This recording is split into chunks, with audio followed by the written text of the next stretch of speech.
Hi, and thank you for joining me for another video. Friends, today's topic is going to make a lot of people upset, but it really doesn't matter. Why? Because stupidity must always be challenged and the truth said. And today is no exception.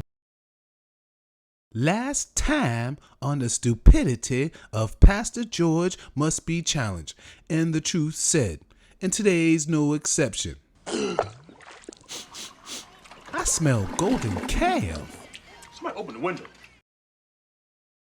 Today we're going to challenge all sections of Judaism's primary obelisk iniquity. Pastor George has his own replacement theology of the origins of the Mishnah and the Talmud. Since God gave the judges heaven authority, they could correct the Creator. Prophesies curses that will come. Most of the time when the prophet says of curses, this is the longest Israel has ever gone without a prophet. These chose the godless and put them in charge of the country. Said a wealthy man had offered up to $10 million for the scroll. The puzzle was the rabbis was black. Exclaim, Shema, O Israel!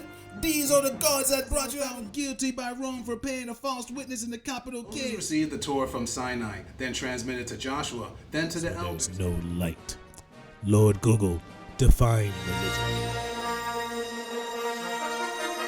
Moses spent 40 years with Israel and the mixed multitude. The Creator knows the evil hearts of mankind. A wise man told me that the oral Torah is in the written Torah. That's good. One less thing. During the time of Yeshua, the common people knew that the Moses authority that the Pharisees Judaism, the rabbis that claimed they're following a heaven authority doctrine, also used Creator's authority. This religion terror that the Pharisees has constructed, written, called Jesus a Pharisee, that introduces us. Jesus was beer buddies with the rabbis, themselves to be Jewish, to turn around to tell Christians and new believers science fiction impossibility. Pastor George Golden Calf go-to verse Numbers 11 and Deuteronomy 17:8 has been melted down and turned into powder and thrown in the water.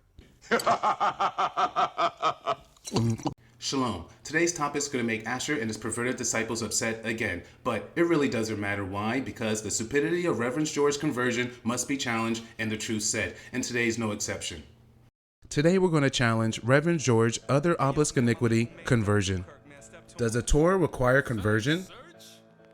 Is converting to Judaism or converting to be Jewish righteous in the sight of the Creator? Does Reverend George converting to be Jewish reconciles a person back to the Creator? In the Torah, we read countless times of how the Torah applies towards Israel and the foreigners, because Moses was always talking to two parties, Israel and the mixed multitude. The Creator and Moses called them all Israel. The Creator does not make a distinction between anyone. However, Reverend George and Judaism teaches that God does make a distinction, and the distinction is through their unauthorized opinion.